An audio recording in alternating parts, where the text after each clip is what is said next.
to welcome everyone on the Zoom meeting that is our today's graduation event, the final project presentations of the UpLeveled Coding Bootcamp May cohort, which I'm really proud to introduce to you today.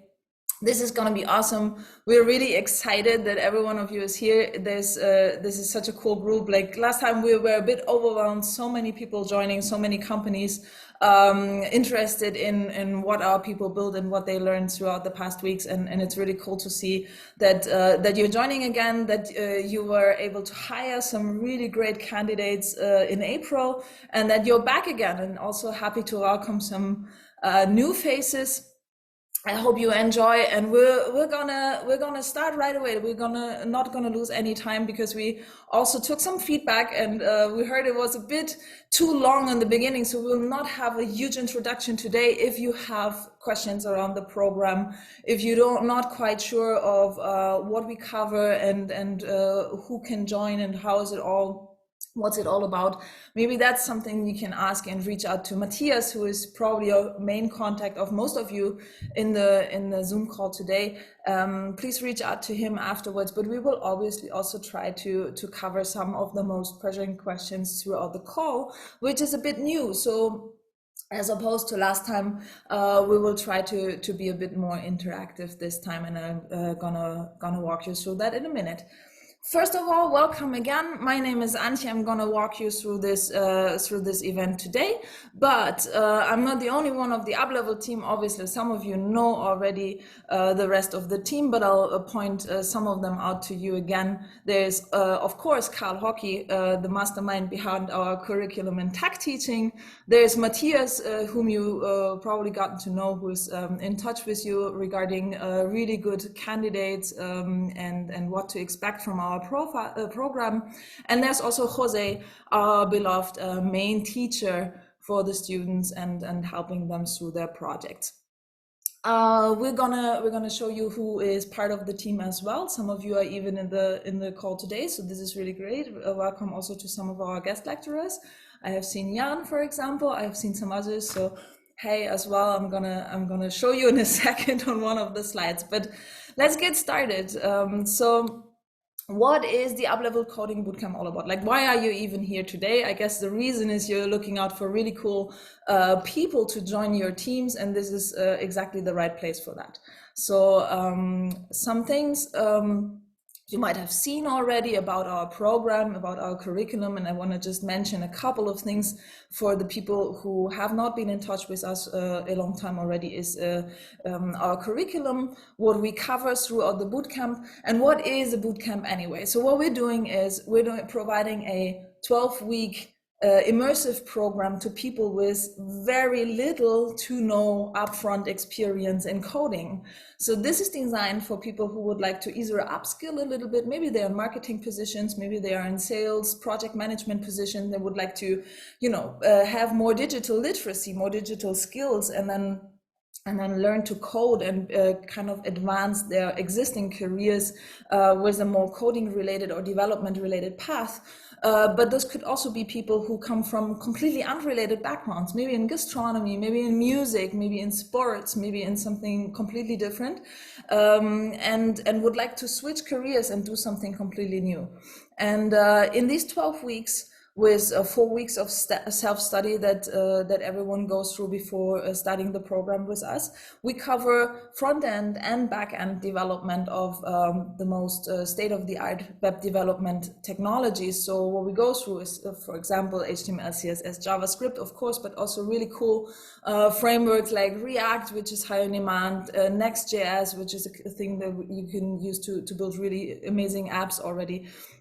Obviously, databases, anything that you need to set up a full application that is not just covering like one part of what you want to do, but like an end-to-end process. And this is maybe also something, if you're new to anything we are doing, then this is important to know. Our approach when teaching people how to code and how to get into tech is not just throwing tons of theory at them, but basically providing them with lots of opportunity to practice their skill and learn while doing. So this is really important to know. Our teaching approach is a lot about learning how to problem solve, learning how to independently work on issues, finding solutions on your own, obviously guided by us and mentored by us, but in a way that you are able to help yourself and to really learn how to learn.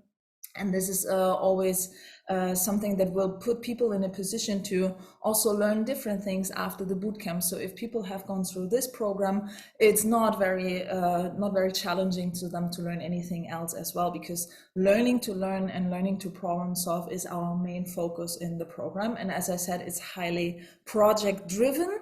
So what you'll see today is only the capstone project, like the final project that people come up with themselves. So from ideation, from the beginning of what could I actually work on, and planning anything, having mood boards, some project planning, coming up with an idea, to actually deploying the whole thing and running tests and having it published on the internet. Everything came from our students in the final project. That's completely 100% their work. But additional to that, we cover between 9 and 12 other projects throughout the bootcamp. So this is just one part of their portfolio that you can check out on their GitHub portfolios and see their repos there. As I said, if you have more questions to this, just let us know. People will also point out what they've been working with when they're showing their projects. Another thing that I was already mentioning is that memorizing is not the way to go anymore. So the way we educate people to get into tech, whether they want to work as coding skilled project managers, whether they are people-oriented developers, the way we teach them is by not just putting tons of theory in front of them and then asking them to repeat in, like, I don't know, multiple choice tests or something like that, but we would test their knowledge by doing and by guiding them to practical projects. And this can be actually quite challenging, which is why we have this slide here, because we want you to understand that if we speak of our graduates, we have the most respect of those people, because this is a very frustrating program, and we actually actively advise people to not take the program and to not start with us if they're not ready. This is something we will test with people before they enroll in our bootcamp. Have you ever gotten in touch with anything that is coding? Have you gotten your hands dirty a little bit? Have you tried out some simple coding tasks on the internet? There's tons of free programs. Are you really sure you have the time to do that? Oh, you have a side job on the weekend. That's not going to work out. So we actively tell people to make the time, to have the headspace, the energy, the motivation, and already a more solid idea of what they're getting themselves into when starting the program. And still it's super frustrating. It can be super frustrating. I'm not saying that it has to be like that, but most people will underestimate the fact of how psychologically, mentally challenging it is to start to learn something new from scratch, like completely from scratch, and then hitting walls and being frustrated because you do not learn as fast as you were expecting to learn, because maybe there's something that you can't quite wrap your head around in the beginning, and maybe you don't understand completely. There's so many things we need to rewire in our brain, especially if we've had some kind of career already, especially if we have work experience already, to go through this program. Every person you'll see here today is highly motivated and has proven that by going through this program and by successfully graduating. So we're not only proud to show their skills in their projects today, but we're also taking this opportunity to really cheering for them and really celebrate what their victories of going through our very tough bootcamp and having an amazing outcome that you'll see later on. And then obviously, we're not alone. I touched upon that really briefly already earlier. So there's the core UpLeveled team, and we're taking care that we mentor our people through the program. But we're not alone, and we obviously need help for lots of different topics that are maybe within our expertise, but where we know there's people who really know what they're talking about, that earn their daily money, like their salaries with what they're talking about. And we're very proud to say that this is just a selection of the people who are teachers with us and guide our people through different topics, for example, IT security, user experience, data structures and algorithms, like the fundamentals of JavaScript and the fundamentals of basically any programming that you want to do. Accessibility and UI constraints and your user interface expertise by people who do this on a daily basis. Sara Vieira, for example, from Code Sandbox, who is teaching people in React front-end components. Bruno Paulino, our GraphQL teacher, who has been great, a great experience for everyone in different sessions, also walking people through his own story of breaking into tech on a not very common career path. He used to be a police officer before. So that's a crazy story, and this is what's super inspiring. So these people have not only helped with their professional expertise, but also with their support, with their mentoring, with their uplifting stories, and there's more of them. Just couldn't fit everyone on the slide here, but these are the people we want to thank as well today, and whose expertise you will also see in our people's skills. Yes.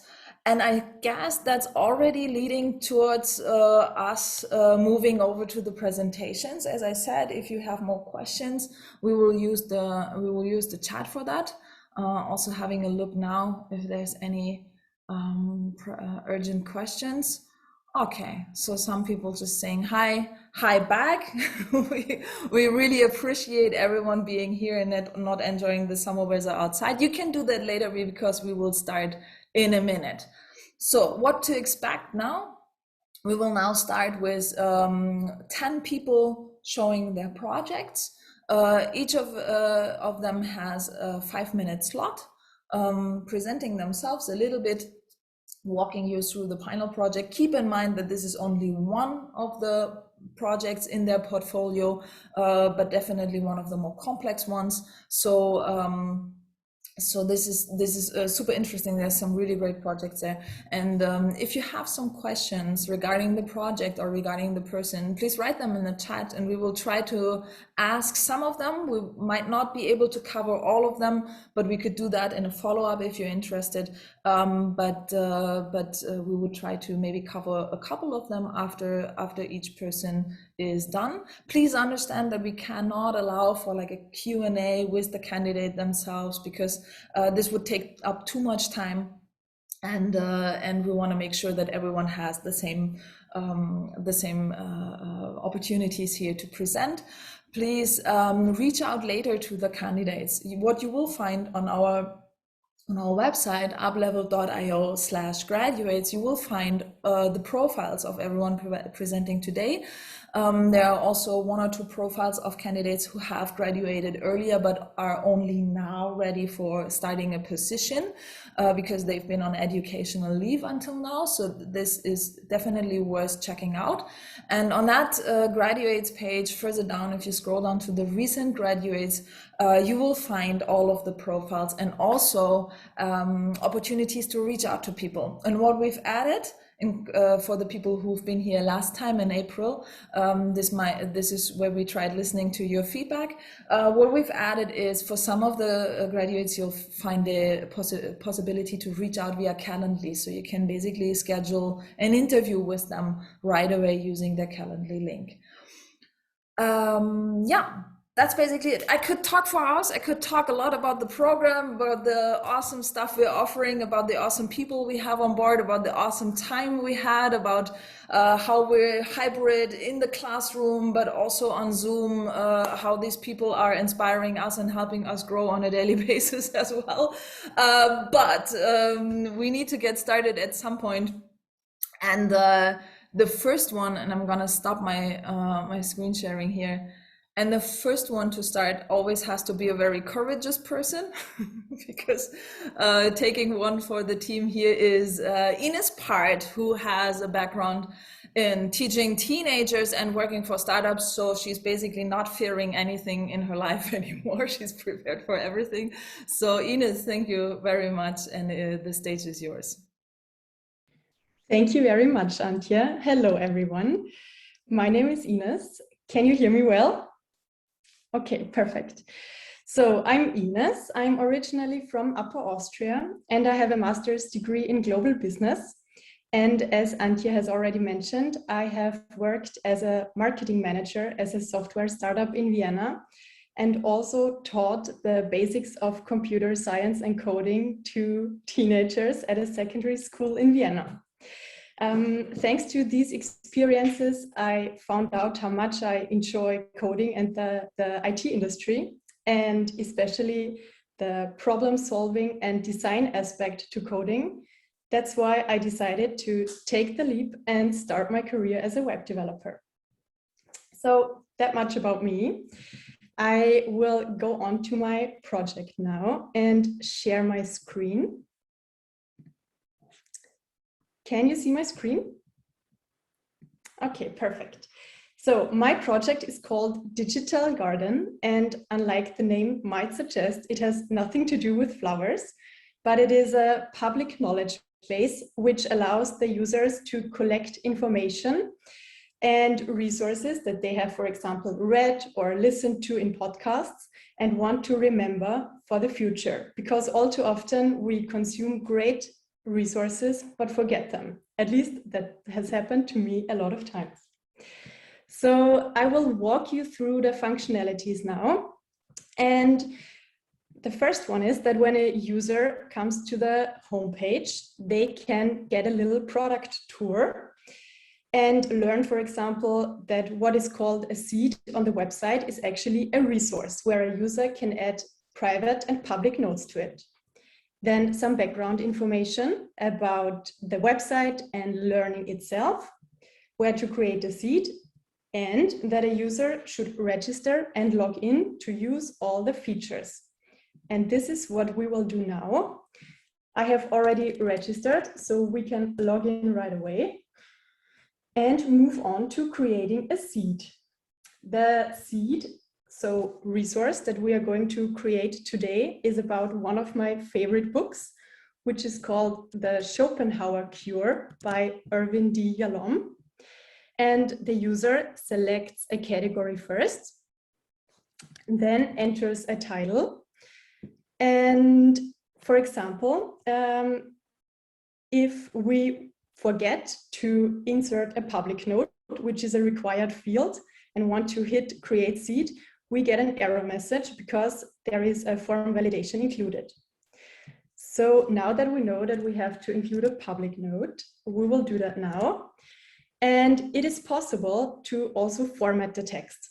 So for example, we can highlight the name of the protagonist and include a resource URL, which might be handy for later, and a private note.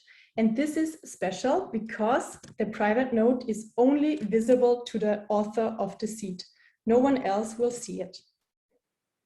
Okay, now we can see the seed page with all the information that we have entered: the title, the username, the category, the link, and the public and private note.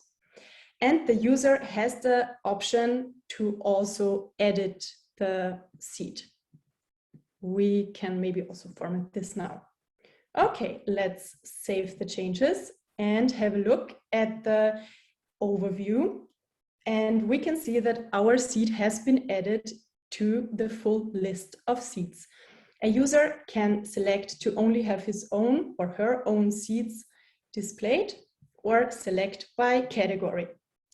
And this might also be interesting already, because now if we look at another user's seat, we will see that there are no private nodes shown, and also no edit or delete option is available.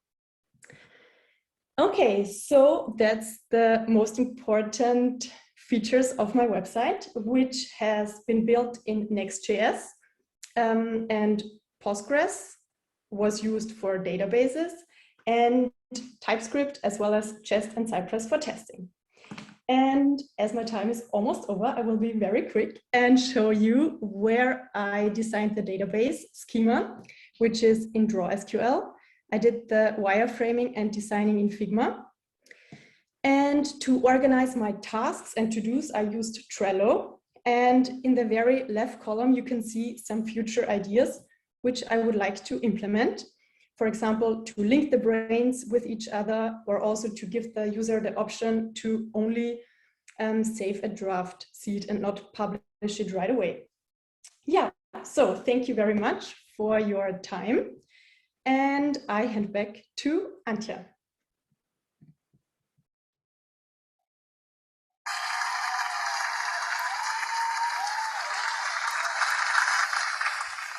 Okay, first things first, you need to get your round of applause. Thank you, Ines, so much. That was an awesome presentation. I really love that. I didn't know, that's maybe something I have to add.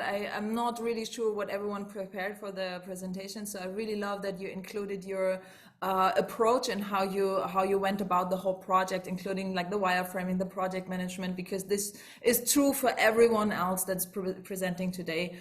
People have come up with their projects on their own and planned every single step of it. There have been one or two questions, along with congratulations for the cool project and the awesome design. I think one person was asking how you formatted the text. Is the text formatted with BB code is the exact question. Ines, what did you use? I used the tiny MCE editor and also sanitized the HTML that is inserted by the user. So it's safely stored in the database. Cool. Awesome. Thank you. Very neat answer. Yeah, and someone else was asking, how do we manage to have more women than maybe usual for computer courses on our program? Actually, we had courses with more women, and we try to have more women every time, but it's hard work. There's lots of structural reasons why some women might be kept away from starting with coding. We're trying to overcome this. We're proactively reaching out to communities and proactively designing our content in a way that is as equal as possible and as diverse and inclusive as possible. These are just some very short answers, but there's obviously more to the picture. Always, it's not as easy. I agree. Next one up is one of our most tech-savvy people, and I don't just mean only coding, but basically anything tech. Jànos Spanyol is basically like a little kid. Whenever there's some technology out there, he has to try it, and he's our go-to drone pilot. If you ever, for the future, see anything drone picture related with UpLeveled, maybe videos of the May cohort celebrating the graduation, then those pictures have definitely been filmed by Jànos. And it's not only that this is something he has done in his free time, but it's highly final project related, and you'll learn more about that in a second. Jànos, go. Hi everyone, my name is Jànos. I'm coming from Hungary and I'm a food engineer.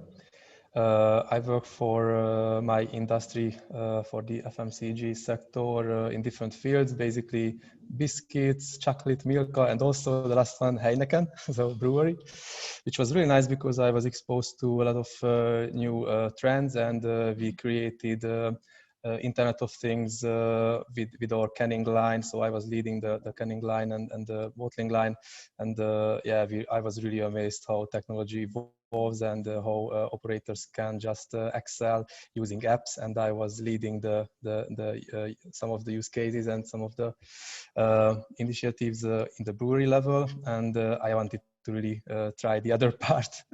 So yeah, this is my background, and now I will share my screen.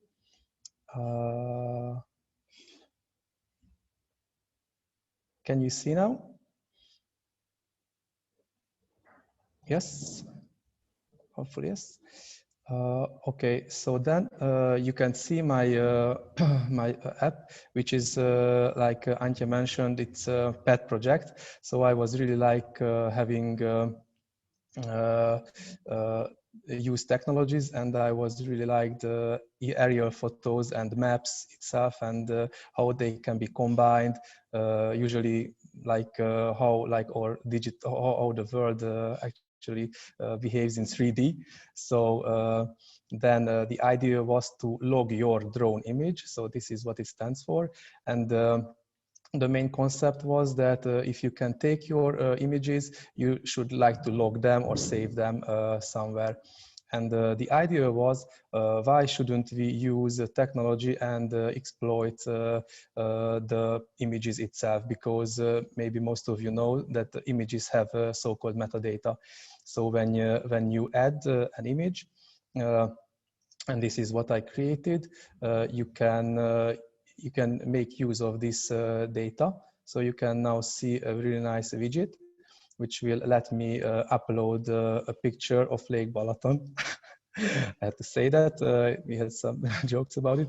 And now you can use a crop version or a nice version. So after it's uploaded, then you can actually make two inputs, one name, which will be obviously Balaton, and then you can choose from categories, because I usually, if you want to make pictures of a building, monuments, landscape, then you can have some kind of scroll down menu. So this, I will choose landscape. When you hit a submit button, it will navigate you to the map itself, and then you can see there are some pictures already used, and that was the parking. And what I uploaded is the drone image. So you can click into your nice drone image, and because it's a 4K video, like 4K camera, it takes some time, which can be fixed in the future, but at least you have like a stunning picture. And you can see all this metadata listed here. So altitude, latitude, longitude, and also what was the machine that made it, what was the date and time. So very nice image. And then when you go to the location, yeah, you can go back and then you can choose different one. It's very nice because I also use some open source and some technology from Esri. I got some support from a few guys, and you can use layouts just to make it look more interesting. So you can see this in the past, but you will never ever see in the details from Google satellite, like you can see it from your picture. So if you go and you can have a look at all of your images, you can actually go to the same picture, and you can see the name and the category. So what the user would like to do is would like to do some search. So landscape, for instance, then you can see all the landscapes. So the technologies that I used, it's basically open source, map leaflet. You can go and see some features that's it's not straightforward, and the open source, like they say, it's free, but if your time is not hasn't got any value, it's open source. So then yeah, you have to go and do the grouping feature. You have to do, and you can do the geo search feature. So that's gonna be like Budapest, it will go there. You can do the layers, and then you can do like the reset. it's kind of responsive, and it's all done in Next.js, which it's quite difficult, yeah, because Leaflet is designed for browser rendering, not server-side rendering, so it's quite a tough challenge. So I think that was it. You can see or choose one of your favorites. We have some really nice ones, but yeah, this is Sopron, where I'm coming from. And thank you very much for your attention. Awesome, Jànos. Really, really awesome.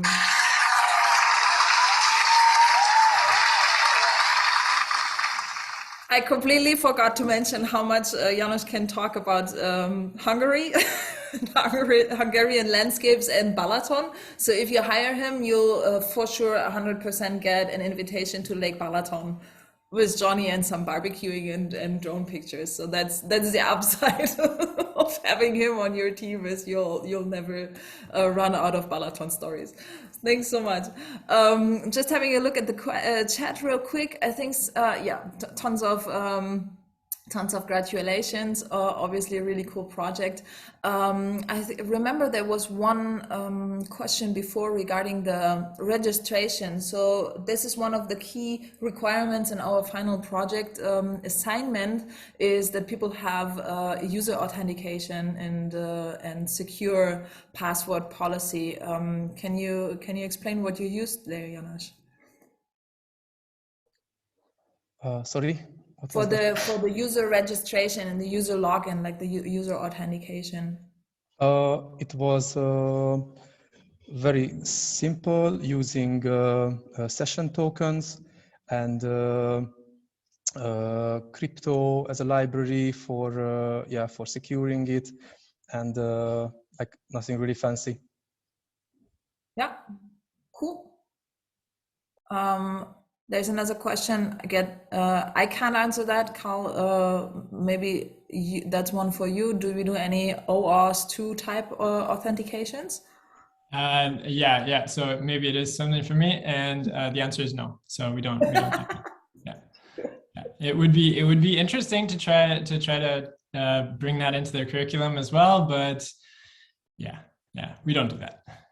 Okay, cool. We have to skip some things, like the curriculum is pretty packed already. Like some things we haven't mentioned is that we have things like Docker, for example, and IT security, as I mentioned, and GraphQL and so on going on. So there's the curriculum is already pretty dense. And yeah, move on. Let's have a look. Next person is actually probably the most dedicated today because she's connecting from a sunny island when all of her friends are enjoying the beach, probably meanwhile. Yeah. But obviously Andrea didn't want to miss the graduation event. I'm really, really happy you made it. If we have any problems with the connection, you'll just reconnect and move on, but I think it looks kind of stable by now. And yeah, really, really happy and curious to see your project. Stage is yours. Hello, everyone. I hope you can hear me well. Yes, okay, perfect.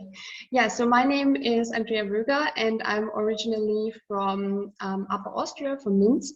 And during the last 3 years, I worked as a key account manager at an IT personal service provider here in Vienna. And last year during the pandemic, I also finished, besides my work, a project management diploma, which mainly focused on IT projects. So this is how I kind of got interested into coding, and I really wanted to try it out myself. And this year, finally, I decided to do the bootcamp, and I found my passion, and I would really like to pursue a career as a front-end developer now. And in my free time, I love to try out new sports and play team sports, which brings me now to my final project.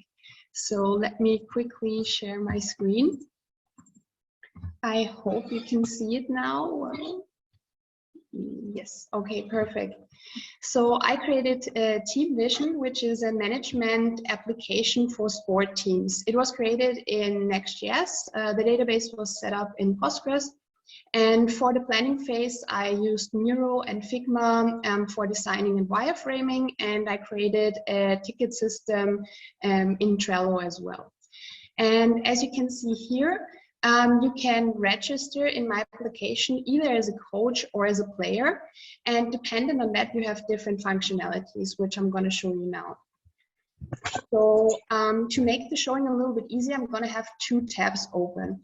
In this tab here, I'm going to log in as a coach. And here you should see now a second tab.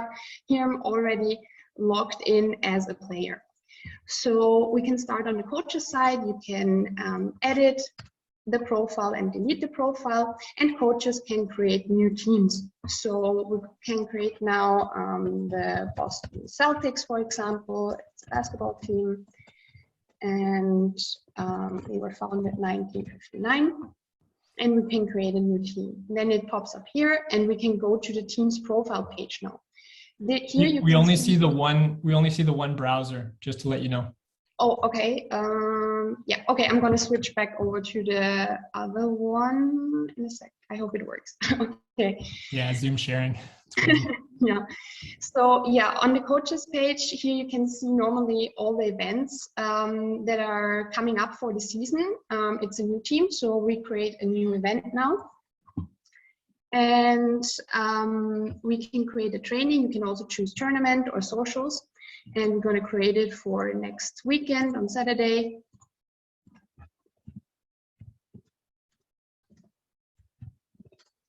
And we'll end at 1. We'll train at Asker. And please bring negative test result. Okay, then we can create the event. And now we can go back to the players page. Can you see that now? The player page? I think so. It says message from your coach. No, okay. I'm really sorry about that. I'm gonna try reconnecting. Can you see the second tab now? Yeah, okay. Now we see both. Yep. Okay, perfect. Okay, yeah, so now we'll go to the player page, and obviously we want to join a new team. So we can send a player request now that the coach then has to accept. Here you can see all the teams that have already been created. We want to apply for the Boston Celtics. We want to play as a point guard. And we play since 2000, and we're professional, and I am super fast. And we can send the request. You can now see the request is pending, so we're waiting for the coach to accept us. We can do that here now on the team members page. And you can see here, we accepted the player, everything's working. We can also decline him afterwards. So if we refresh this page now here, we can see we've got accepted, and we can now have access to the team. If we go to the team now, we can see the event that we've created, and we can also filter the events. Obviously, we didn't create a tournament yet, but we can filter it later on. In the second header, you can also see that the coaches have different authorizations than the players. Only coaches can create events, and only coaches can accept team members. And yeah, if we want as a player to tell the coach that we're attending an event or not, we can go here to the event details and change our attending status. Yeah, that was it from my side. Sorry for the little hiccup. Thank you so much for your attention, and I'll hand back to you, Anja, now.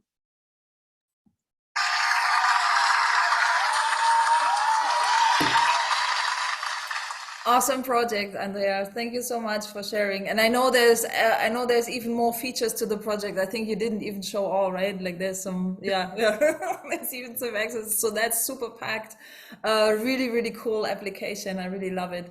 And yeah, I think that wasn't a hiccup. Like the Zoom sharing thing, that's a hard thing to do. I had problems myself today, and I'm doing that on a daily basis.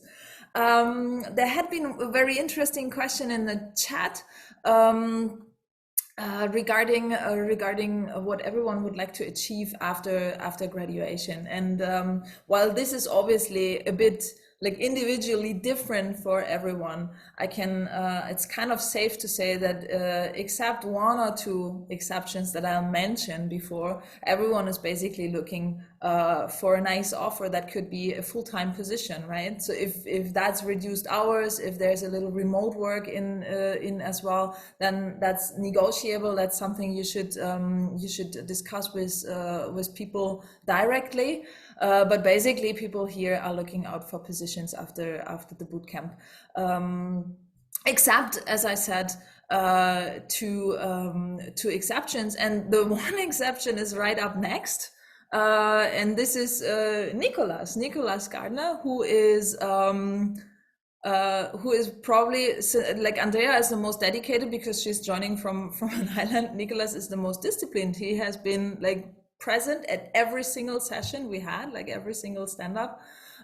We have stand-ups in the morning because we're trying to apply a little bit of the Scrum methodologies and do have Scrum workshops as well. So we have dailies in the morning. People are already used to that. And Nicolas is super disciplined. He has only missed 2 stand-ups in the morning. One for enrolling in his computer science university that he's going to attend after the bootcamp, and the second to attend a Turkish breakfast, which is now kind of like a running joke in the bootcamp because this is a very valid reason and obviously not something you want to skip.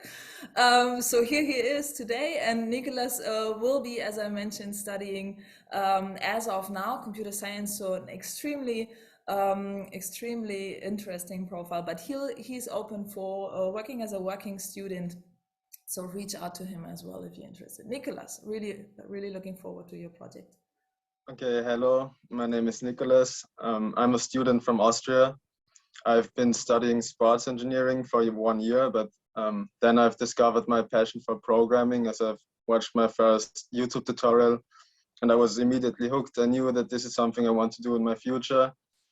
And yeah, that's why I decided to also study software engineering next year. And now I'm going to tell you a little bit about my project. So I'm just going to share my screen.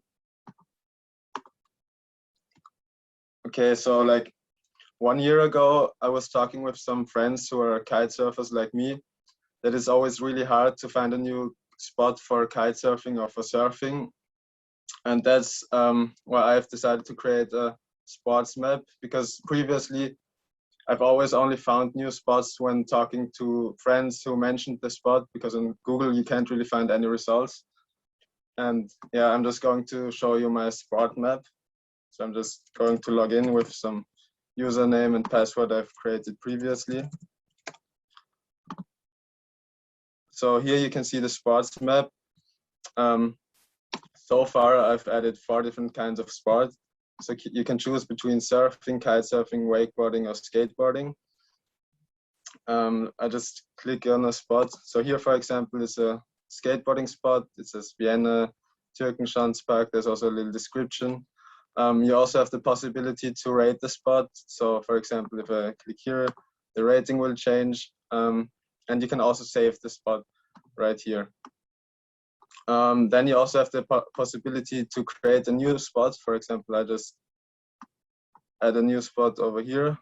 Let's just say a kite spot, because this is a small little place where you can go kite surfing. Then I just have to click on the plus, add a city.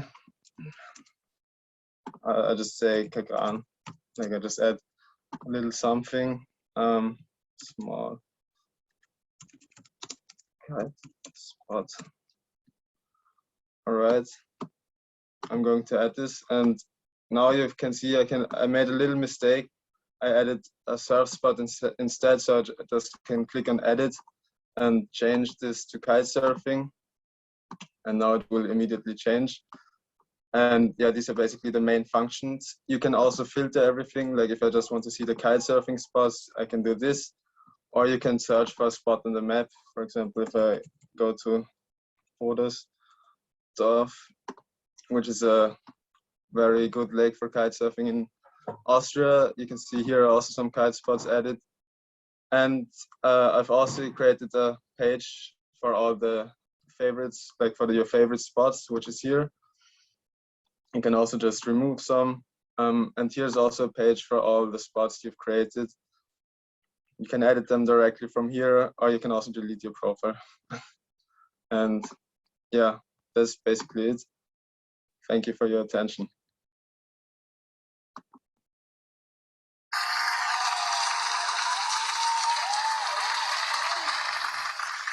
Thank you so much. Yeah, I was missing the information that you're kite surfing. Obviously, very important information regarding the project as well. I didn't know you could go kite surfing in Kagran. Did you just make that up for the sake of the presentation, or is that true? No, there's like a small kiteboarding spot, but like I've never knew about it, only because like a friend told me. Nice. So it's a pretty good thing that we have the map now where we can.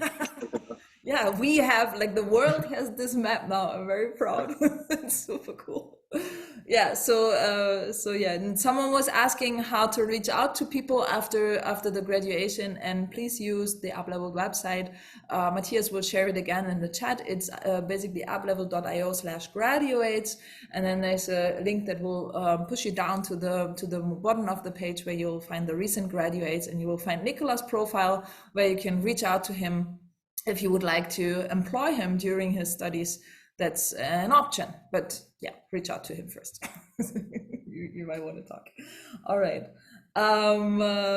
So here's this gone kite surfing. No, not yet, because we're not done yet. We have so many awesome projects to come. So I'm really, really looking forward to all the for all the other projects. And the next one is an extremely beautiful project. I love it. And Anja Vojta is someone who is not only having a very good eye for design and coming up with really beautiful front-end designs, but also very people-oriented, very structured person.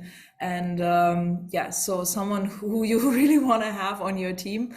And Anja can, you know, tell a thing or two about the bootcamp being frustrating, but this is to me, these are the stories that are super interesting, and these are the people who come out like even stronger when they have managed to come up with amazing and impressive applications after having some challenges, and now know how to overcome that. And Anja, I'm really looking forward to your project.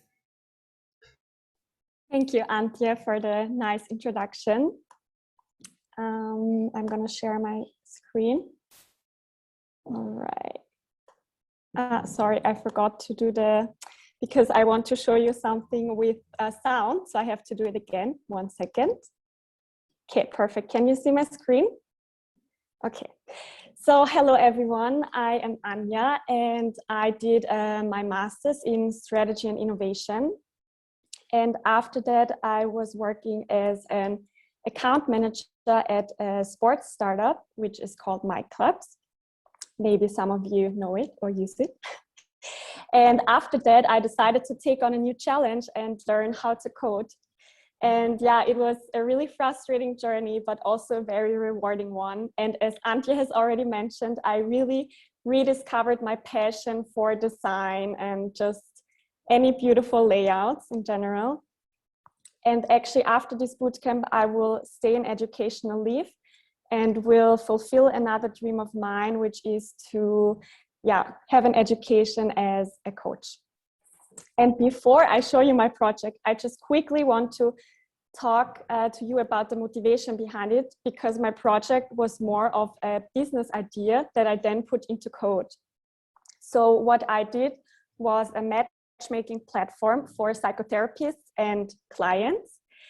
And one reason is because there is a huge online jungle of psychotherapists, and it's very hard for clients to find the information that they actually need.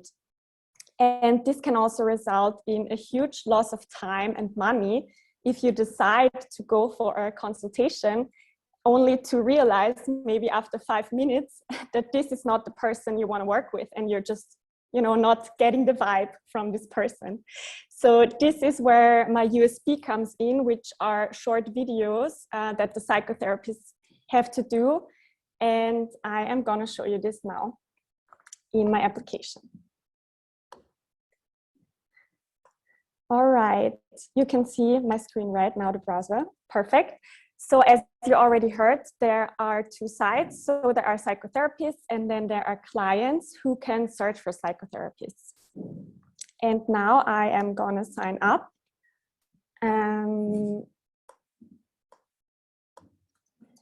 As a therapist to show you how the interface looks like. And the first thing you can see is that you actually have to upload a video, which I'm going to do now. And you can already see the video should be maximum 60 seconds and 3 questions should be answered here. And in a perfect world, these videos, of course, would be done by the company itself so that they all look the same and that they all have the same length. But for now, these are just some of my friends. And here the therapist has to fill out other information like the cost per session, the region. I'm not going to fill out everything now. But most importantly, they have to choose up to 4 specializations. So here you can now see a list. It's a very long list. And the therapist can choose up to 4 specializations.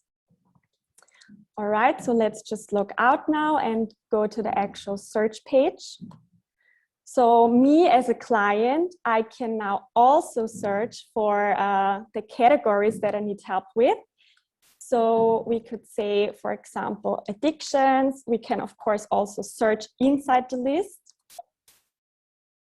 And now let's choose Vienna and the 9th district.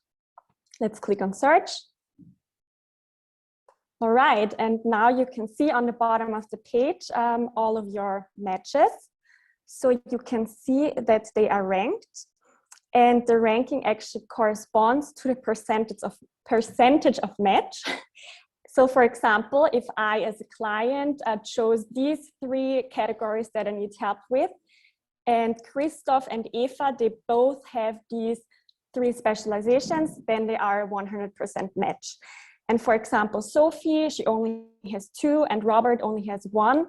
So you can see that their percentage is less. And if we have time, let's just quickly look at the first seconds of this video. Please give me a thumbs up if you can hear it. Hi, my name is Christoph and I'm specialized in addiction problems. People come to me when they feel they are like losing control over their consumption of substances, when they are losing control of their daily life. All right, cool. So now we already got a good impression of how Christoph is, if we maybe want to work with this person in the future. And I am planning to add more features for the client, like adding the therapists to favorites here, and also directly scheduling appointments in this page. And that is it. Thank you very much for listening. Awesome, Anja. That's a really great app. I'm trying to get my phone on. I told you I'm gonna be excited, and then then I can't use my fingerprint scanner. I should have fixed that before. So round of applause for you as well. I'm gonna work on this, and then wait a second. You get your applause now. Here we go.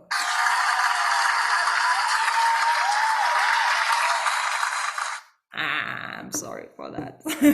So I have to use this soundboard, and it's not working if I get all emotional seeing the project.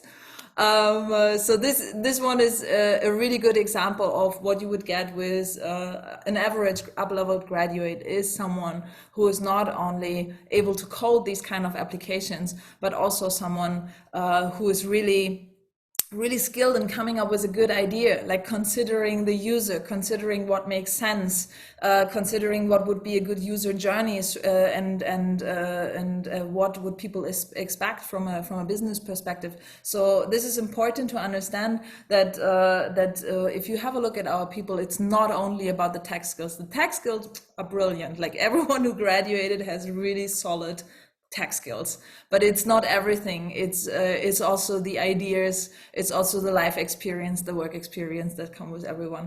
And another great example of that is the next person, because what I really like about Theo, who's up next, is he is very patient and very calm and usually stays a little bit in the background, so rather a good listener, but then he comes up with these awesome ideas for his projects. So for the e-commerce project, for example, everyone was having like physical products, and Theo was like, oh, why can't you just have a digital project as well? And I think you used photo filters that you were selling in the e-commerce project.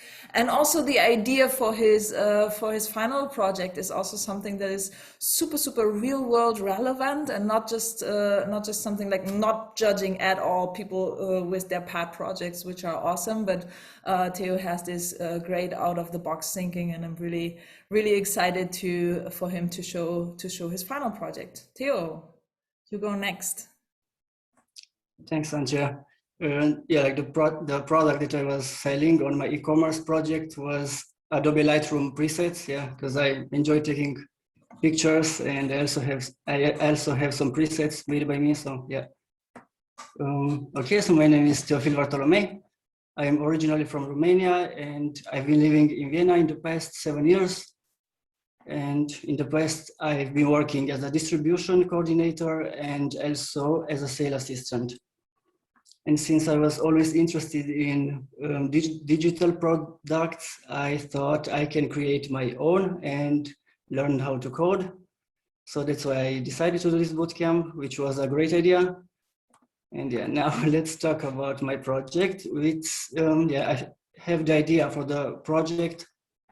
Actually came from a friend of mine who works as a doctor in France, where there is a high demand for substitute doctors. And at the moment, the communication is done almost exclusively via email and based on personal recommendations. So my app tries to make it easier for doctors and hospitals to connect to each other. So I'm gonna share my screen.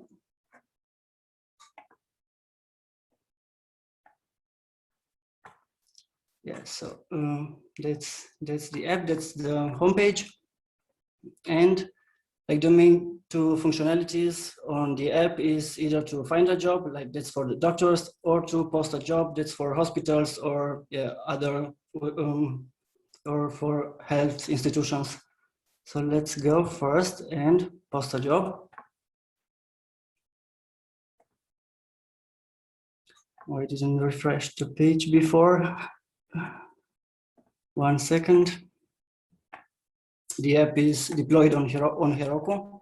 So post a job, yeah. So we can go to a login, or if we don't have an account, we can register here. But for now, we can log in with an account that I already have. And then you get redirected to this page where you can post a job.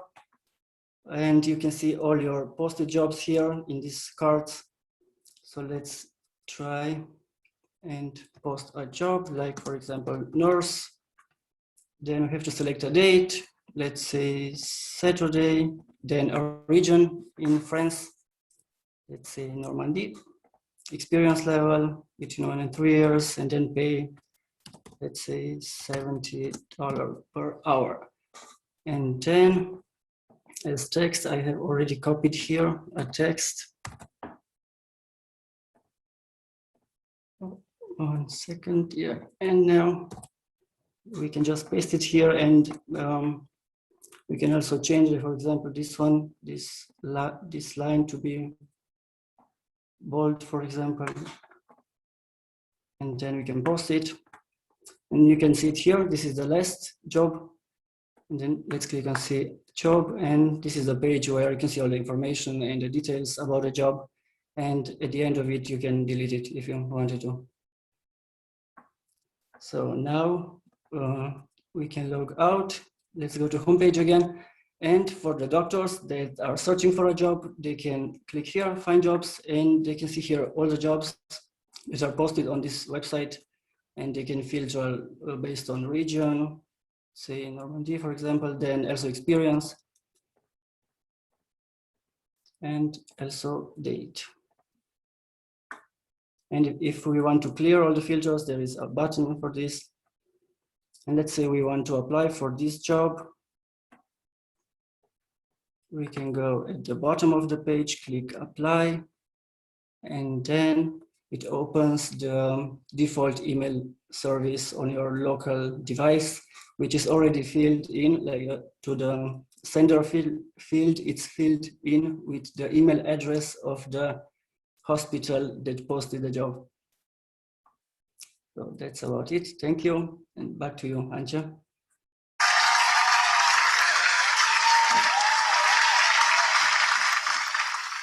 Thank you, Theo. That looks actually really like in production already. Very nice project. Really, really cool. Let's see. I think I missed asking or answering some questions. So let's see if I missed anything in the chat. I think someone was asking Anja why you only had 4 specializations, or if people could also match based on their financial capabilities. I guess that's something for your roadmap if you want to go on with the project. And oh yeah, my timer says the time's up. That's good. Cool. So because we don't need to hurry, but we also have some more people with awesome projects that should get the same opportunity. So let's move on with the next person. Super versatile profile, someone who is who already has a very interesting background already, but now getting into tech. Jakob is someone you should definitely have an eye on. And what I like about Jakob a lot is he's making coffee for us. So Jakob has probably been in the bootcamp classroom most often from like everyone on the cohort, including the UpLeveled team, and he's always making coffee in the morning, always making sure we all have coffee, always down for lunch breaks, going out for lunch. So thank you for that, Jakob. It was really enjoyable having you in the mornings for especially on the bootcamp. And this is not some unrelated information, but Jakob really likes coffee a lot. And this is also part of the idea of his project. Jakob, go. Right. Yeah, thank you very much for the intro, Antje. I knew you were going to say that, and it's actually a good intro because it's connected to my final project. But first things first, so thank you everyone who is out there on Zoom and on Twitch for taking the time to actually be here today with us to join us for the final presentations. My name is Jakob Steininger. My background is in business. I've been working in management consulting for the past 5 years. And during that time, I've basically acquired the skills to always very much focus on the user needs and identify the user needs. And now, thanks to the Web Development Bootcamp, I was able to complement that with the skills to actually design and develop applications to cater to those user needs. And this combination, this end-to-end process from user need identification to actual application development is something that I really enjoy and something that I'm really passionate about. And yeah, this also leads me to the application that I'm going to present to you in just a minute. So I personally, I am, like Antje already said, I'm a big fan of coffee. I love a good cup of coffee. And I also love trying out new coffee beans. But there are typically 2 problems with that. Number 1, so how do you actually know which coffee beans you will like? And number 2, how do you actually remember that? So how can you make sure you don't forget coffee beans that you liked?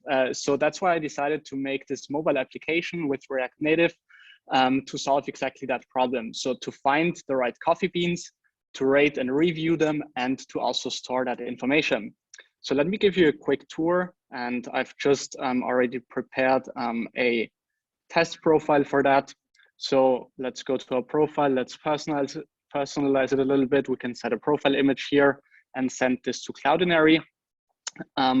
We can also do a couple of other things here in the profile page, but let's skip that for now. We're gonna come back to that later. So let's head straight to the coffee browser.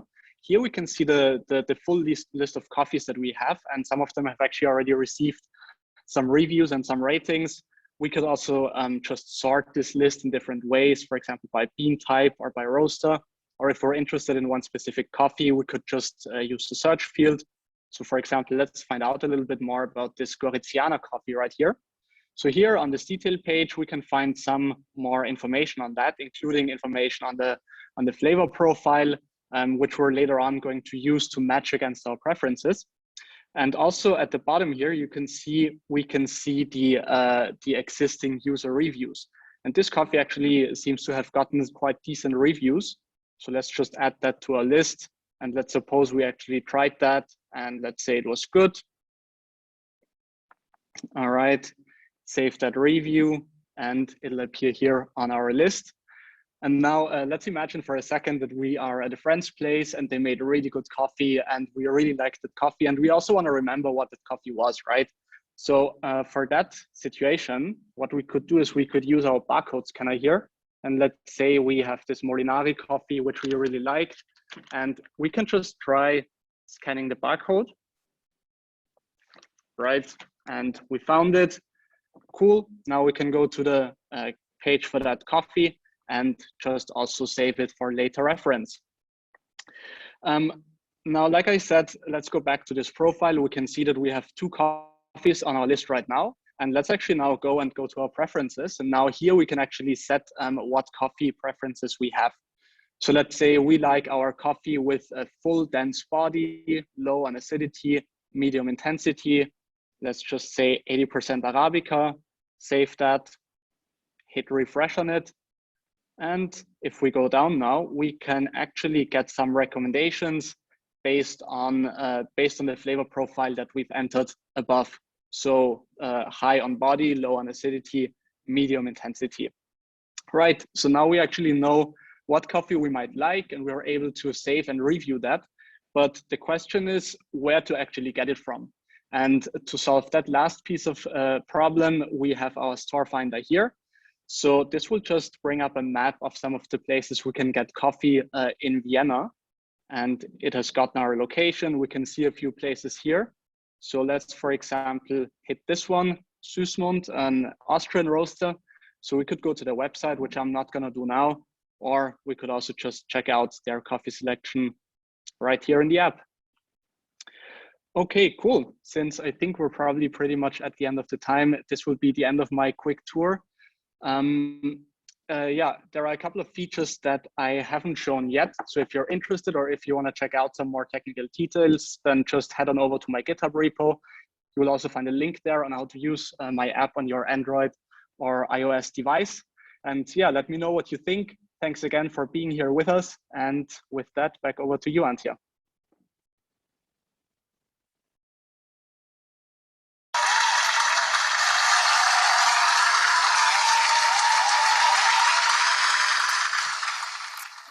Awesome, Jakob, really cool app. You have some raving fans already in the chat and some users, I guess. Maybe you're off the market already because you're now going to just proceed with your business idea here. This is already sealed, I guess. No, that's a really cool application. I've tried it myself and it's really nice. And this is maybe also a good hint, like this is something we haven't talked about a lot in this presentation here, is we are offering a lot of technologies and a lot of different paths into coding, into IT in general during the bootcamp. And then we let people pick what they would like to do. And if you want, like, we are offering workshops on how to build mobile applications using React Native. And if people would like to pursue this in their final projects, they're free to do so, but you don't have to. Same goes for other technologies. And this is why Jakob, for example, picked a mobile application, and we'll see one more, but not everyone has to, obviously, but other people have gone through a similar workshop. And Jakob has spent as much time as anyone else on the final project. So what we do is the final project starts, I think, around 5 weeks towards the end of the full bootcamp. So around, we don't know, like we're shifting a little bit with the curriculum and obviously also improving it from cohort to cohort, but it starts around week 7 or week 8, so people have like 4 to 5 weeks time to work on their final projects with a little bit of upfront ramp-up time coming up with the idea and project planning. Yeah, so this is one question. Oh, there's a more tech question in the chat. Jakob, maybe you want to answer that. Which API did you use to fetch the kind of coffees in your store? Yeah, right. I was actually just going to reply to that. Yeah, unfortunately, since it's just a prototype, it's not connected to any API, so it's just hard coded in my database. Just some of the coffee sellers that I knew just went to their website and I got the data that I needed. So yeah, not connected to any automated API. But you do have your own API. Yeah, that for sure. Yeah, I have my database and my API, but it's hard coded. Cool. Thank you for answering. Yeah, and as I said, we let people choose what they would like to do. And as I also said, most of the people do not have any upfront experience in coding or in working in a development-related position. But some people obviously have been tinkering around a little bit, like Nicolas was mentioning earlier, you know, saw a YouTube video, tried something. And one person who has already tried something with working on mobile applications is Olga, who has just came up with the courage to just on her own, before the bootcamp was even an idea for her, started tinkering with Swift and building a mobile application there. And then she got hooked and loved it, and we got in touch, and she was like, yeah, maybe this is the thing for me. And Olga has been like a solid rock during the bootcamp, like always been there, always working continuously, progressing every single day, never seemed to have any major challenges or issues. She kind of like went through this whole thing, and I'm really, really, really looking forward to your project today. You highly earned it. Go, Olga. Yes, hello everyone. Thank you, Antje, for such a great introduction. My name is Olga Verciuc, and can you hear me? Yeah, okay, great. My name is Olga Verciuc. I'm originally from Russia, and I have been living in Vienna for the past 9 years. My background was in customer satisfaction and sales, but I have always been more or less interested in web development. And as Antje said, I did try out my skills in iOS development, and I built my own app for cyclists. And yeah, that kind of got me hooked, and that's one of the reasons I'm here. And the project that I did was called Food Review, and it's more like a service for people that are interested in moving into a different area of Vienna, for example, and they don't know much about the neighborhood. And on this website, they can see some reviews by people that actually live in this area, so they can rate it and leave comments. So let me share my screen. Okay. So on the landing page, you can see the map, and I used React Leaflet for it. There are certain 8 hard-coded criteria that people can rate the neighborhood on. And in each criteria, you will then be able to select marker on the map, which will show you which district it is. If there is a street, it will also tell you the street, how many reviews, what was the average rating, and the actual comment. So if you have more comments, all of them will show up for each criteria. And some are good, some are not so good, and stuff like that. So let me show you how to leave a comment and the review. I have some an account that I created previously. I'm sure that everyone knows who Papa you guys is. You can edit your account, some details in your account, not everything. And over here, you can see the reviews that I have already created. But let's make a new one for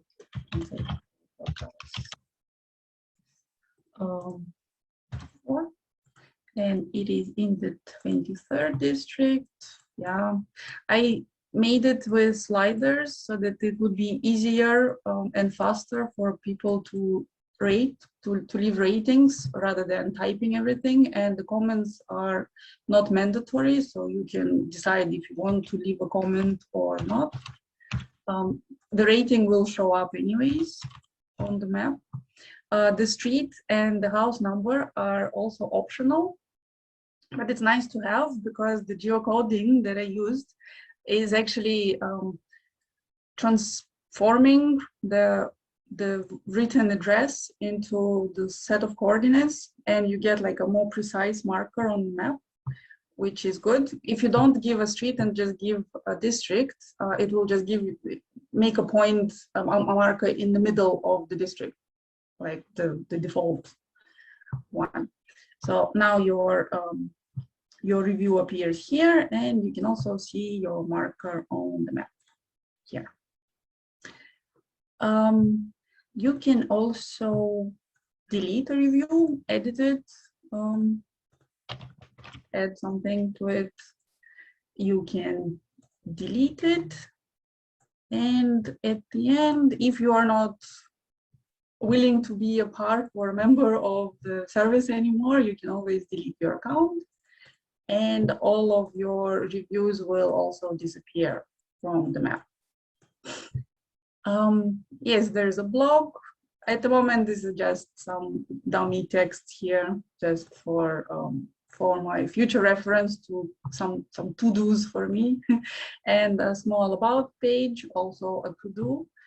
And in the contact page, you can actually send an email to me with your feedback about the service. If you have any ideas, if there are some issues, some complaints and stuff like that. So yes, that's my project, and I have really had a lot of fun doing it, and I plan to continue and to make it, I don't know, to actually bring it to life and to maybe publish it somewhere. And yeah, that's me for now. And I'm gonna switch back to Antje.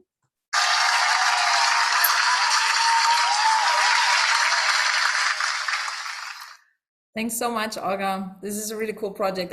You have to admit that it is published already. Like all the projects, this is another requirement for our final projects, are deployed already using usually Heroku. So what Olga probably meant is going on with a more professional project, which is a very cool idea, because I'm part of some of like expat Facebook groups or Facebook groups from people coming to Vienna. And most of them are having questions about the district and what does it feel like to live where, and where is it cool for kids, and where is it cool if you don't have kids, and all these kind of questions. So I can see a lot of potential there. Any questions so far in the chat? I think this is also because we have answered some of the questions already around some general things like the login and what kind of technologies people use and so on. So I guess that's a good sign here. And we would like to move on to the person that you see here with the white shirt in the white background. So basically speaking from the clouds to us, the very gentle and super positive energy Vala, who is a gem to have in the group, and always very nice to see you in the classroom, Vala. And Vala's background is in composition. So at some point in the bootcamp, he couldn't attend one of the stand-ups because he actually had to join one of his compositions being played. So awesome skills there already. But now added with topped up with really cool tech skills. And Vala, over to you and your amazing final project. Thank you, Antje. Hope you can hear me so far. Yeah, that's right. Yeah, hello, current and future developers. As you can see my image, I'm talking with you from heaven. Yeah, long story short, I'm Vala, I'm 33 years old. I'm a musician, and in Corona time, I decided to try another career. So I joined bootcamp, and in the last 3 months, we learned, studied, trained by very tons of interesting technologies. And simply my app is about sending postcards for different events via mail. And I used Next.js, PostgreSQL, CSS, of course, and React. So let's share my screen with you. Yeah. So yeah, There it is. This is the name of the app is Post-it. Spread the love. Here is the landing page. The registration form is here, which connected to database with PostgreSQL. There is a feature to continue as a guest. If you click on it, you go directly to a postcard page. Yeah, or you can just register or log in from here, because I already have an account. So I will log in. There it is. Yeah, here is, you can find sort of different postcards for different events like random landscape, New Year, graduation, anything. On the bottom of the page, you can find a lovely song, which you can just copy paste it and send it to your beloved somehow. I go for a graduation. You can click on view more. Today is our graduation day, so I will choose one of them. Yeah, you can also find more postcards here, maybe this one. In the next page, you can write a text like good luck, tips. Yeah, let's party at 4. Yeah, yeah. Here's a date. You can choose a date like 2nd or let's say 1st of August. And this postcard will be automatically sent on this date, which is not working actually right now. I need a couple of hours to fix it. I put my email and next. Wait a minute. Okay, yeah, here is the checkout page. Just before that, it takes usually a few minutes to receive it, but I won't kill the time. Yeah. Okay. Yeah, it's already sent, but I won't kill the time because we have to wait. Oh no, because I have to wait to receive the email here. Yeah, this is the checkout page. You can send another card, or you can just log out. And yeah, that's quite it. Thank you for your time, and over back to Anja.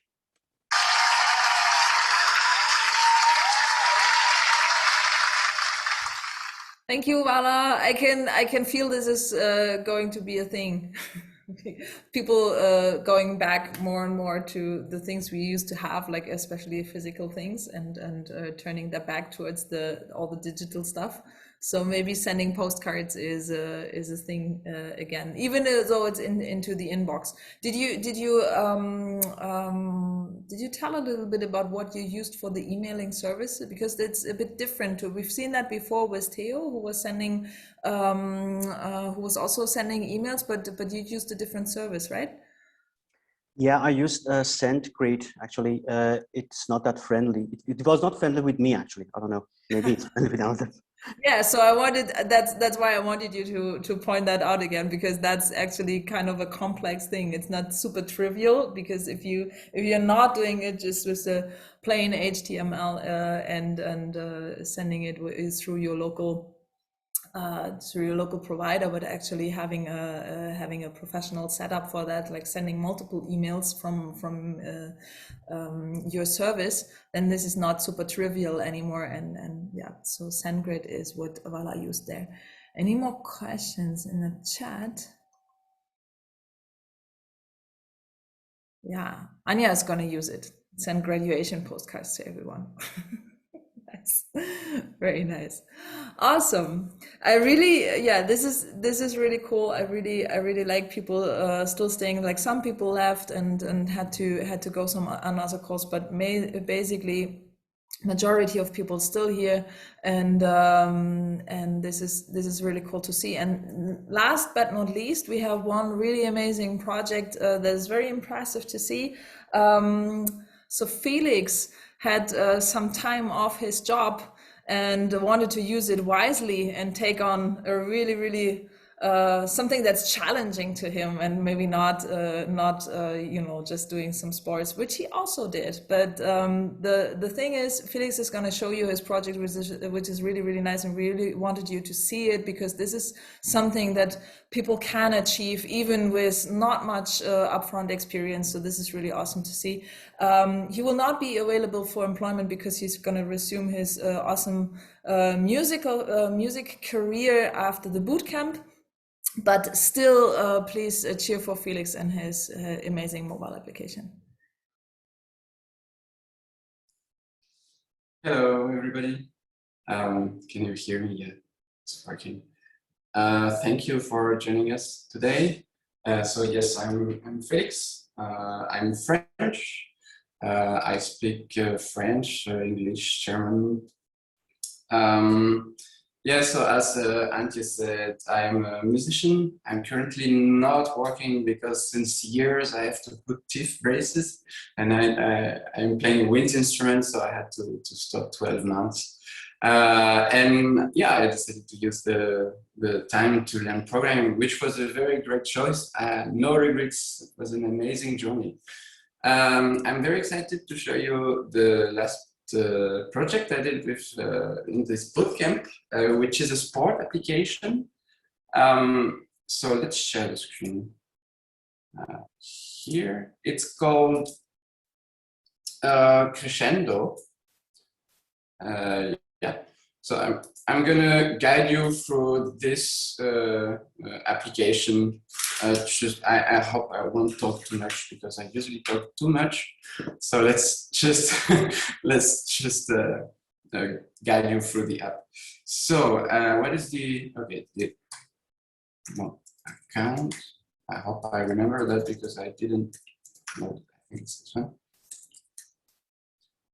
So as a user, you log in, of course, you have your own account, and this is how it goes. So if you want to work out, you just go to the application, and there is one thing you want to do. It's just get the info and not get, you know, completely thrown in information or things you have to do. So you pick up a collection of workout where you have all your workouts. You pick up a workout, the one you want to do, and that's it. And you press the play button. And it starts a recording of a new workout. So for the sake of the presentation, I put a very small, do you hear? Next exercise, squats. Okay, sorry, I forgot about that. Get ready. So, 3, 2, 1. Yeah, usually Next it's set, more like 2 repetitions. 2 minutes. Usually it's 2 minutes pause, you know. You can change it here. I put 18 seconds because yeah, it's too long, 2 minutes for the presentation. You can shut up here also the speech because it can get very annoying if you go through all the sets. So right now I'm just going to quickly go through the workout. This is usually not what you want to do. You have for every set you have the information, which exercise you are in. So it's squat. You have still 3 exercises to do. It tells you the set and the repetitions you have to do. So right now we have 16. So written here. You have the image in case you don't know what a squat is. And then you can check and the outcome if it went well or not.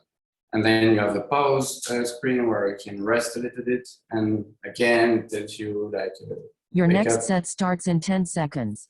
You have to go to the next set. Get ready. 3, 2, 1. Yeah. Next okay, set, 12 repetitions.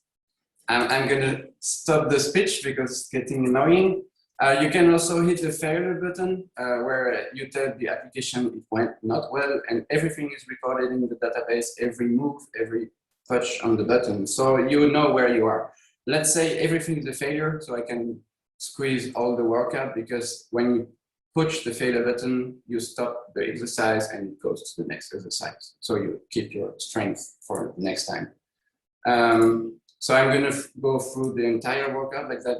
As you can say, every time you have a new exercise, you have suggestion for the weight, which are dynamic. It's not static data. So it depends on your former sessions. So I'm going to go through the workup, and this is the exercise. And let's say you went into the end. This is the last step of the last exercise, success, and yeah, you completed the workout. This is the first part. The other part, which is very interesting, is that what you do with this data you just recorded, and you have a history of everything you did. As you can see, I was very active during the bootcamp.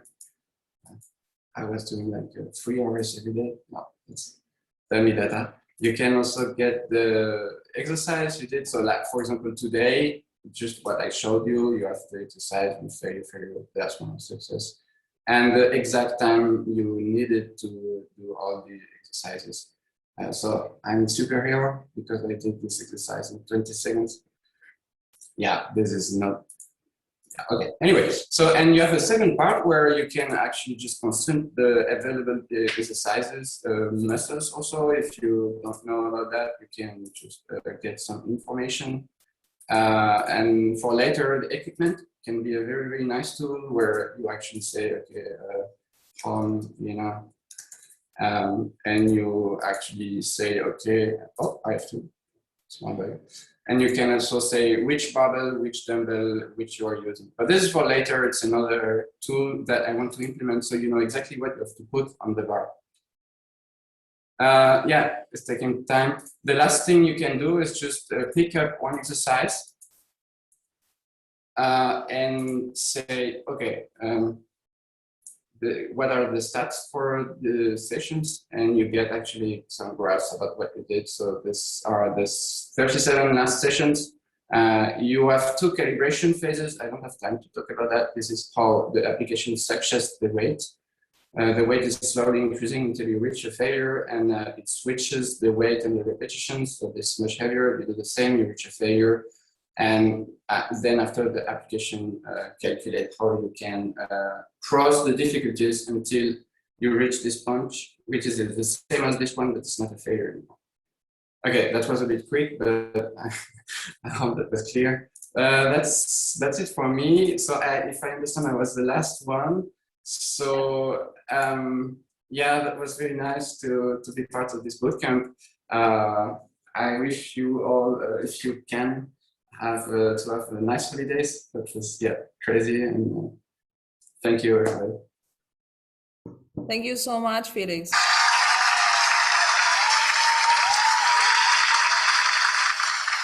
Really amazing project. I also know that you also didn't share all the features. I appreciate that you kept the time, but I know that there's one feature I really enjoyed is that you can switch the model. Like oh yeah. Yeah, sorry, when that's something really cool. So female, like man, yeah. Yeah, so if you're like me, you want to use the app and then you always have this huge guy showing the muscles, but you can also switch the model and then the app will show you like the female body proportions. So that's very considerate. Thank you so much for this. And yeah, lots of more other features that we haven't seen. But yeah, really great example of and Félix, for example, very independent and what people are able to build. Maybe something that that we have mentioned. Yeah, people are not working on their projects in a way that we help them a lot anymore. That's something that we do in the beginning and in the middle of the bootcamp when we're working on fundamental knowledge, fundamental tech knowledge and skills that they need to acquire still to come up with their final projects. When they work on their final projects, we will purposefully and proactively turn them down when they ask for help and be like, hey, you know that already, you can figure that out. And people will be like super frustrated and mad at us, and then they figure it out on their own. And obviously we will be there, and Carl is there, and Jose is there, and to support and to help if people are really stuck. That is true for sure. But this is something where people have already shown that they are able to work independently, work remotely, collaborate remotely with their fellow students and with the teachers, which is also something that you want to take into consideration when you are maybe not based in Indiana. These people here have basically gone through the whole program in a mainly remote style. Also, we had the classroom at Markov at our co-working space, and there was the opportunity to go there. Most people have collaborated really, really well and successfully using our digital channels. And yeah, so this is already the end. If I can get my finger unsweated, then I'm gonna give a round of applause to everyone.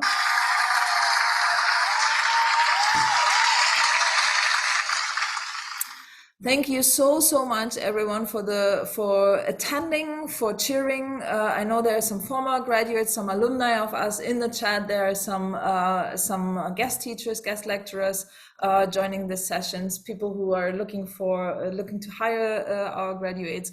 A quick reminder: check out our upleveled.io/graduates page, or get in touch with Matthias if you want to hire people. And please reach out directly to them. You'll find their profiles on the and here Matthias just posted it in the chat again. Just reach out to them and ask what they're up to. Most of them, as I said, looking for a full-time position, open for remote work, open for part-time sometimes, open for interface position, depends a little bit. You will see more information in their profiles on the webpage. And if you have any more detailed questions, please get in touch with them and reach out. That's it from us today. One last thing I would like to remind you of is, if you really like what we're doing, then I would like to remind you that this is some program that costs a lot of money. Like, people have really thrown in not only their motivation, their energy and their drive, but most of them have really taken a risk to onboard this program. And we found for the fall cohort this year, we found some amazing sponsors. So we do have more people in our fall cohort than in the May cohort already. Like, we keep growing very continuously, so there'll be almost double the amount of people if you're not lucky with finding someone in this cohort. There's another graduation event towards the end of the year, so please follow us on social media. Please follow us on LinkedIn, Twitter, Instagram, Facebook. We're not yet on TikTok, but just because we can't dance or sing. But we can actually sing. Like, Jose can sing. He sings really well, actually. Oh, Jose, I'm sorry, that shouldn't be an insult. But so there's people in the team that sing very well. There's people in the team who dance very well, but it's not me, and I'm doing the marketing, so we're not on TikTok. But yeah, please keep in touch with us, because we have some really big news coming this year. We would like to extend our services. We would like to come up with something that is even more supportive for more people who would like to join this educational program. And we would like to come up with more services for people looking for really, really skilled candidates for their teams. So that's one thing. And the other is, if you have employees in your teams, this goes out to the companies in the session here today. If you have employees in your team that you feel would benefit from like a fraction of the knowledge that we provide in the bootcamp, we do have an evening course called Tech Fundamentals, where we cover a wide range of state-of-the-art technologies that will help people in, for example, project management position, but also human resources, marketing, and so on, to get a better understanding of what they're using on a daily basis, what they're talking about. The lectures there go from a little bit of coding to automation to security to image processing and tons of different topics that we cover in an 8-week program. And we also have another cohort starting in October, so keep that in mind if this is something you might want to consider for the employed people. All right. Just checking the chat one last time. I can see tons of people cheering. That's really cool. Thank you to the new work team for joining, and thank you to everyone else, of course. Just trying to see if there are any questions that I was missing. No, looking great. We will have a drink over on my Zoom. The cohort knows where to go now. So we will close this session here, and we will go on with some celebration. Really happy. Thanks again, everyone, for joining, and have a great summer. Thank you. Thank you. Bye-bye.